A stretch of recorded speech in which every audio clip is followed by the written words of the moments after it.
Bonjour à tous, aujourd'hui nous allons voir le principe de la constitution d'une pile et on va également apprendre à déterminer la capacité d'une pile. Cette vidéo s'adresse aux élèves de terminale spécialité physique-chimie et à ceux qui au lycée étudient les piles.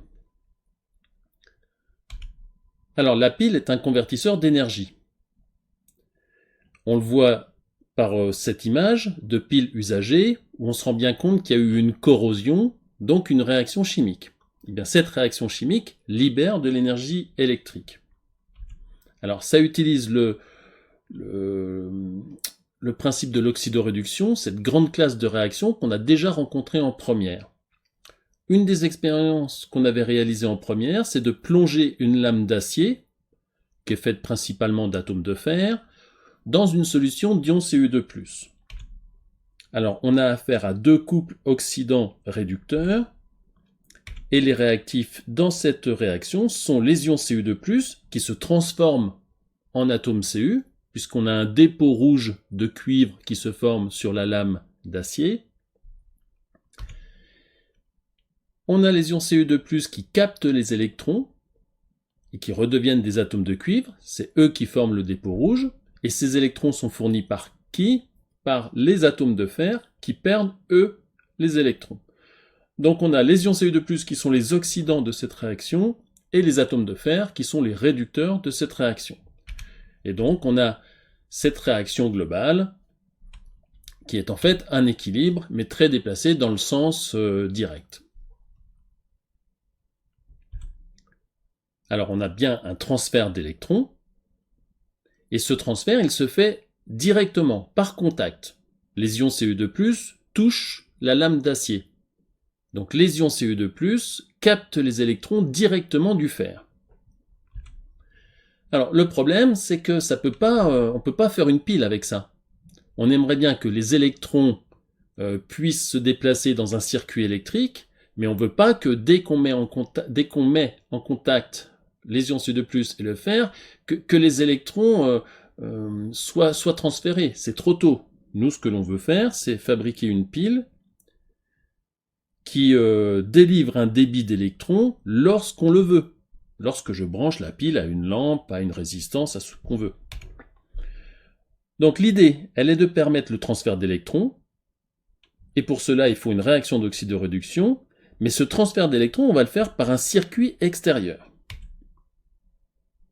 Donc là, c'est sûr que ça ne fonctionne pas de cette façon-là, une pile. Alors, comment on s'y prend? Il faut empêcher le transfert direct. Alors, comment réaliser cela?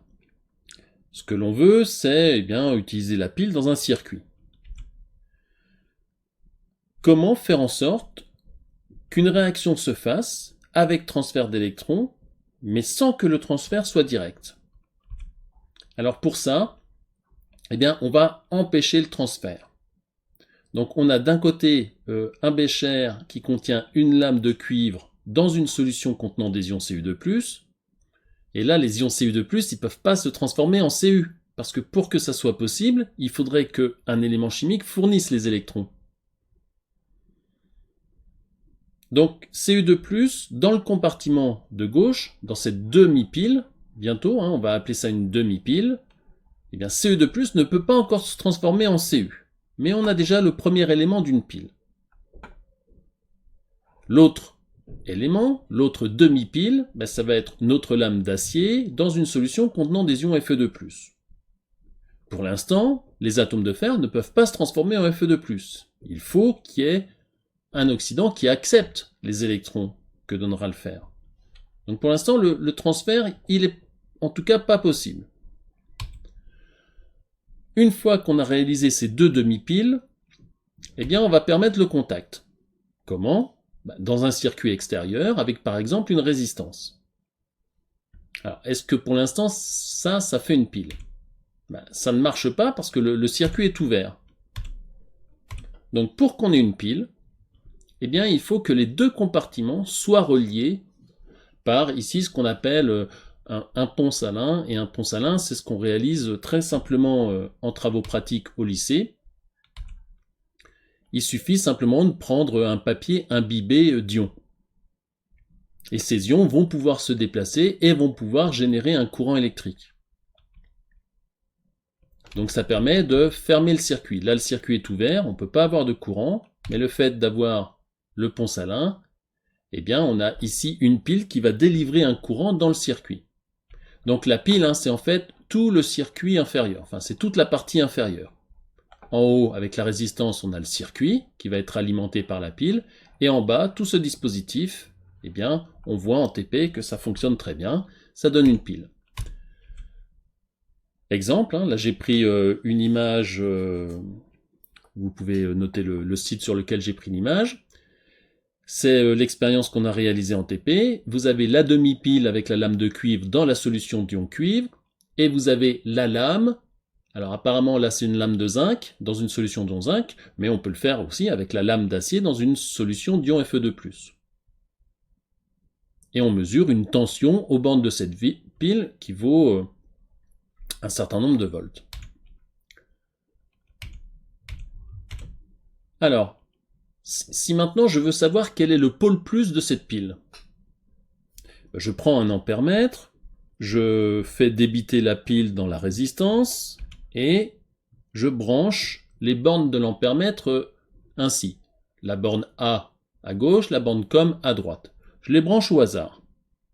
Je constate que l'ampèremètre m'indique 0,018 ampères. Ça veut dire quoi? Ça veut dire que ce courant est positif, et donc il rentre par la borne A de l'ampèremètre. Donc on connaît le sens du courant dans ce circuit. Du coup, les électrons ont le sens inverse. Le sens de circulation des électrons, c'est inverse au sens conventionnel du courant. Alors, si on regarde d'un peu plus près ce qui se passe à l'électrode de cuivre.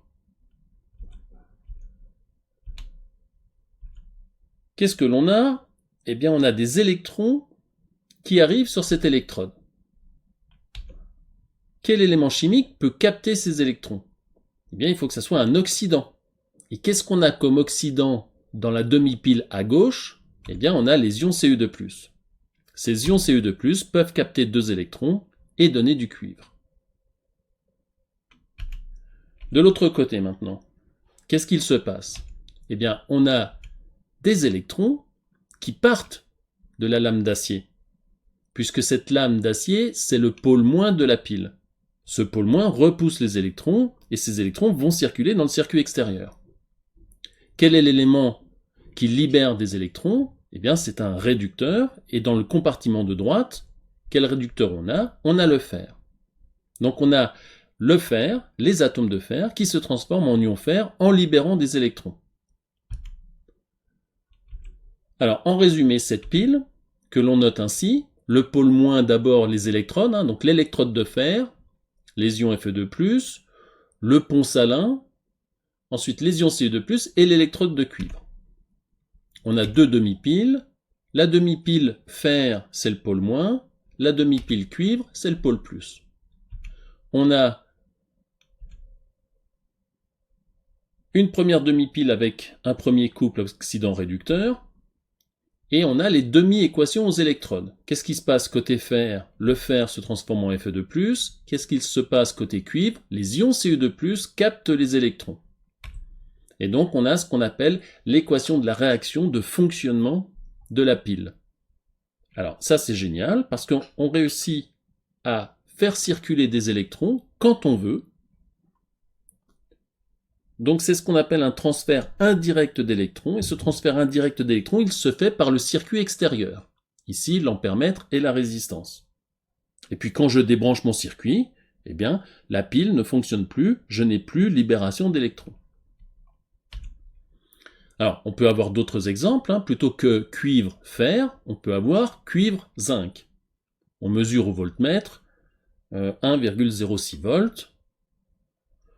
C'est une autre façon de déterminer le pôle plus, puisqu'ici, la tension mesurée est positive. Ça veut dire que côté V, côté la borne de mesure V du voltmètre, on a une mesure positive. Ça veut dire que côté V, on a ici une électrode positive. Et de l'autre côté, on a le pôle moins de la pile. Alors ça marche exactement de la même façon. On a deux demi-piles avec une demi-pile, le couple Zn2 plus Zn, et l'autre demi-pile, la même que tout à l'heure. Et donc on écrit les deux demi-équations aux électrodes et l'équation de la réaction de fonctionnement de la pile. Alors quelquefois il y a des petites nuances, par exemple ici, une autre pile. Si je branche le voltmètre ainsi, j'aurai une valeur positive, donc la lame de cuivre est encore ici le pôle plus. La lame d'aluminium est le pôle moins. Alors il y a une petite modification dans les équations, puisque l'ion aluminium c'est Al3+. Donc la petite difficulté ici, c'est quand on écrit les demi-équations, il faut faire attention, parce que 3 électrons ne peuvent pas s'échanger avec 2 électrons. C'est-à-dire, l'aluminium va donner ces 3 électrons, il faut bien que les ions cuivre les récupèrent, les captent. Donc la seule possibilité, en fait, c'est que 2 atomes d'aluminium réagissent à chaque fois avec 3 ions Ce2+. Et ainsi, on a l'échange de 6 électrons. Voilà, donc ça c'est le principe des piles que l'on fabrique assez facilement en TP, en travaux pratiques de chimie, en terminale, au lycée. Il existe d'autres types de piles, comme les piles à combustible, mais ça on le traitera en exercice. Alors maintenant une partie technique, un peu compliquée. Je sais que beaucoup d'entre vous ont un peu de mal avec cette notion de capacité d'une pile ou d'une batterie. On va apprendre à calculer la capacité d'une pile ou d'une batterie. Ce que l'on vient de dire pour les piles, il faut imaginer que les batteries, c'est le même principe. On a un oxydant, on a un réducteur, et on a un transfert indirect d'électrons lorsque la batterie est branchée ou lorsqu'elle est utilisée, par exemple, avec le smartphone. Donc ici, on a deux types de piles batteries, une batterie pour le smartphone et une pile de type LR3, que l'on met dans pas mal d'appareils électriques. Lorsqu'on achète un smartphone, on achète une batterie, et cette batterie, elle est caractérisée par sa capacité. Ici, la capacité de la batterie, elle est de 5160 mAh. Alors, qu'est-ce que ça signifie? Ça signifie que la capacité d'une batterie, c'est une intensité multipliée par un temps. Et la capacité d'une batterie, c'est ce qu'au maximum elle peut libérer. Imaginons que le courant qu'elle débite soit constant, toujours le même courant. Bon, c'est jamais vrai, Le courant, il dépend de ce que vous faites avec votre smartphone. Il y a des applications qui utilisent plus de courant que d'autres. Ou quand vous recevez par le Bluetooth des informations, ou par le Wi-Fi, donc l'intensité n'est jamais tout à fait la même. Supposons que l'intensité soit la même. Cette batterie va débiter un certain temps jusqu'à usure.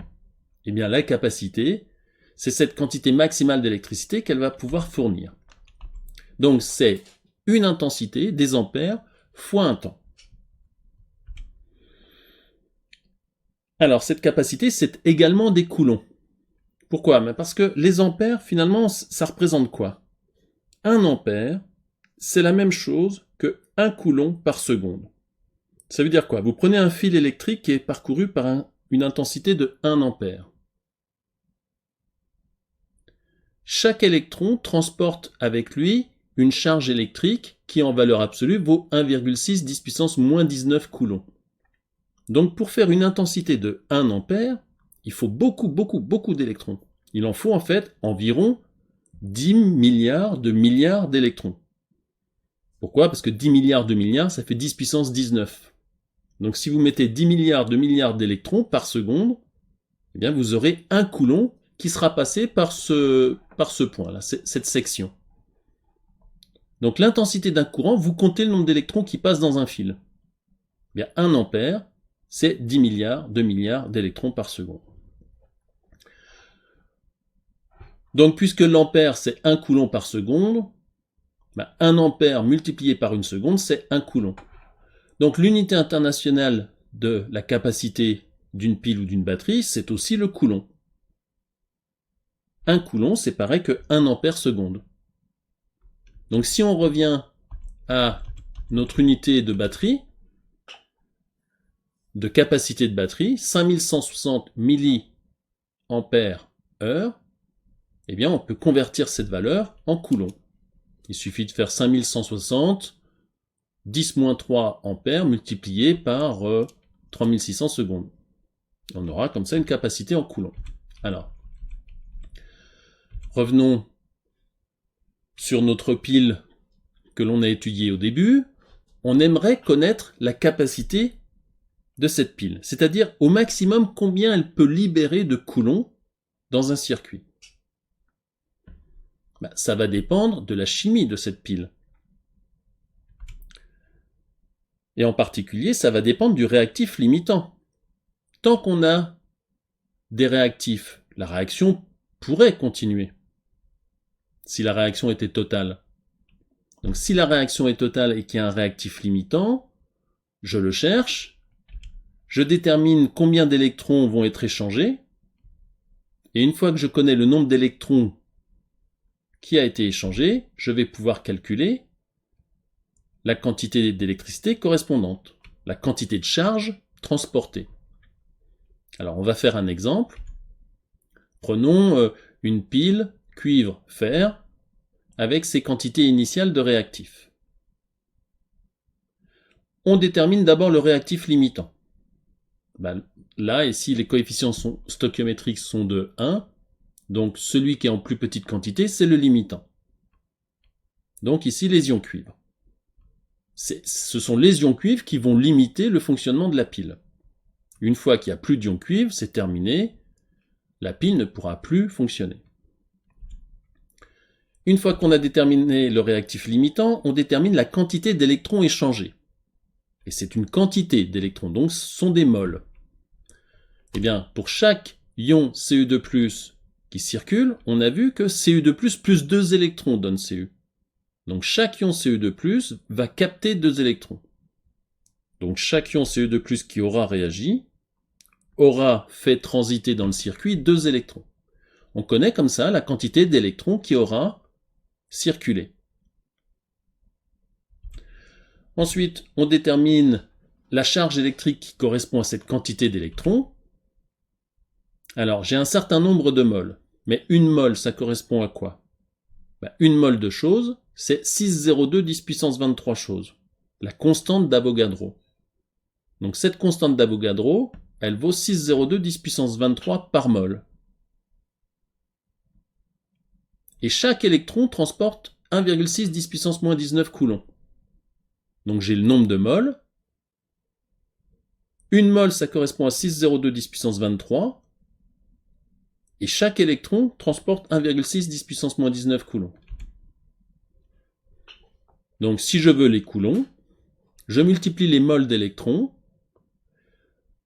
par la constante d'Avogadro, qui vaut 6,02 10 puissance 23 par mole, et je multiplie par la charge que me donne un électron, et on vérifie bien dans nos unités qu'on a des coulombs à gauche, c'est-à-dire la capacité de notre pile, et on vérifie donc qu'à droite, on a bien aussi des coulombs. Mol fois mol moins 1 fois coulomb, ça donne bien des coulombs.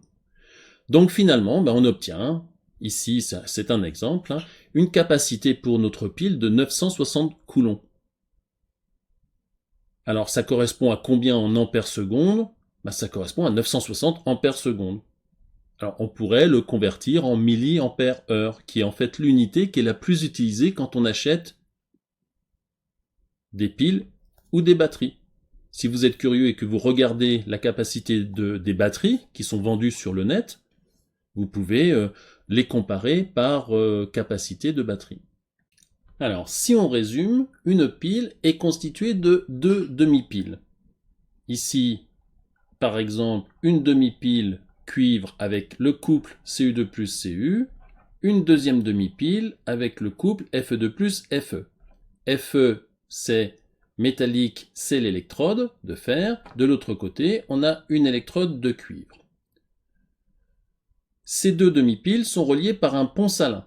Ce pont salin est un papier imbibé d'une solution conductrice, par exemple de nitrate de potassium, ou ça peut être un gel conducteur constitué d'ions qui peuvent se déplacer.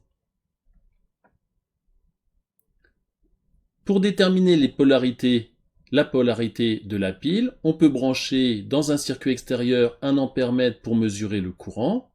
On regarde où est la borne ampère. Si la valeur du courant est positive, on connaît le sens de circulation du courant, et donc on connaît le sens de circulation des électrons. Ce qui nous permet de savoir quel est le pôle plus, ici c'est le cuivre, puisque les électrons arrivent au cuivre, et qui est le pôle moins, l'électrode qui libère les électrons à l'extérieur du circuit. Donc on sait que les ions Cu2+ captent des électrons, tandis que les atomes de fer libèrent des électrons dans le circuit. On écrit notre réaction de fonctionnement de la pile. Ensuite, pour déterminer la capacité de la pile, il faut déterminer quel est le réactif limitant de la pile, et on calculera le nombre d'électrons qui au maximum peuvent circuler une fois que le limitant a disparu. Voilà, mais je vous souhaite bon courage parce que c'est pas un chapitre facile, donc il faut bien maîtriser ces éléments constitutifs de la pile, il faut savoir déterminer les pôles de la pile, quel est le pôle moins, quel est le pôle plus, et pour ça il faut utiliser l'ampèremètre ou le voltmètre. On peut très bien directement brancher un voltmètre pour connaître la tension aux bornes de la pile, et si la mesure est positive, la borne qui est la borne V est reliée au pôle plus. Donc ici, par exemple, la lame de cuivre est le pôle plus. Il faut savoir déterminer dans quel sens circulent les électrons, et ensuite, il faut faire des calculs de chimie pour déterminer la capacité de la pile en raisonnant sur le réactif limitant. À bientôt!